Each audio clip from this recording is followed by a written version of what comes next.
When you boil a pot of water, the liquid vanishes into a gas.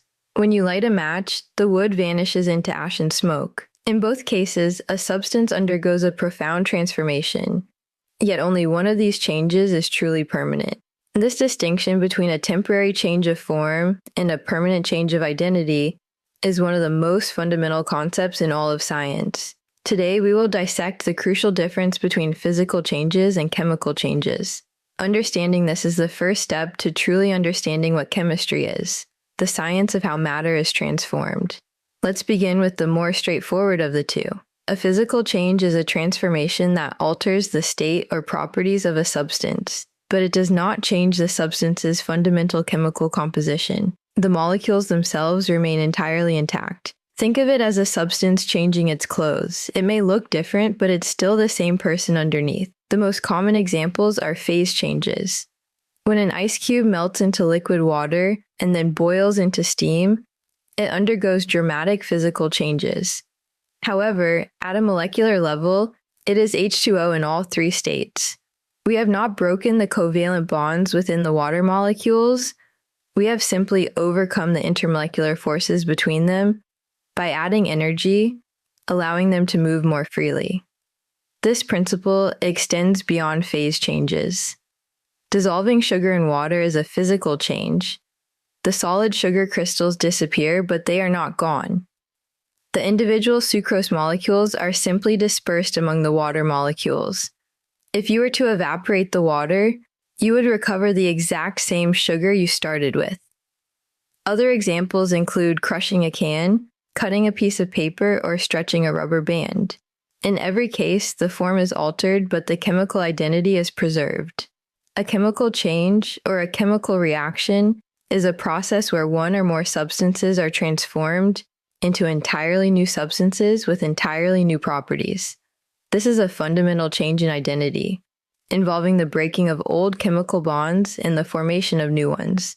This isn't just a change of clothes, it's a complete change of heart and soul. You cannot go back. Combustion, the process of burning, is a perfect example. When a log burns, the cellulose that makes up the wood reacts with oxygen from the air. The chemical bonds within the cellulose and oxygen are broken, and new bonds are formed, creating entirely new substances like carbon dioxide gas, water vapor, and solid ash.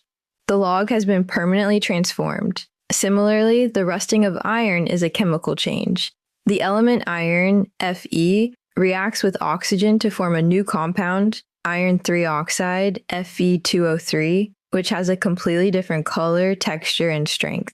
The process of cooking is another example. When you fry an egg, the heat causes the proteins to denature and form new structures, altering the color and texture.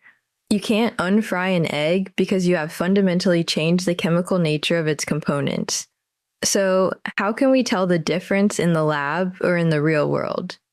While the only true test is to analyze the substances before and after, there are several observable clues that strongly suggest a chemical change has occurred.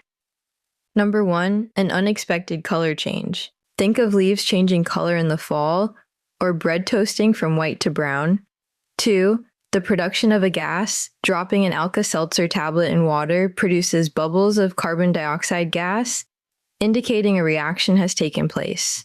3, the formation of a precipitate. When two clear aqueous solutions are mixed and a solid material suddenly forms and settles, and that solid is called a precipitate, and its formation is a hallmark of a chemical change.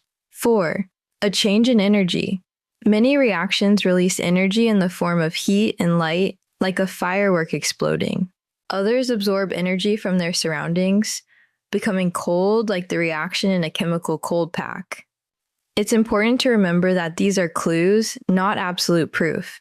Boiling water produces a gas, but it's a physical change. The ultimate question you must always ask is, did the atoms rearrange themselves to form new molecules? If the answer is yes, it was a chemical change. Or do you have the same molecule and the phase has just changed? This would be a physical change.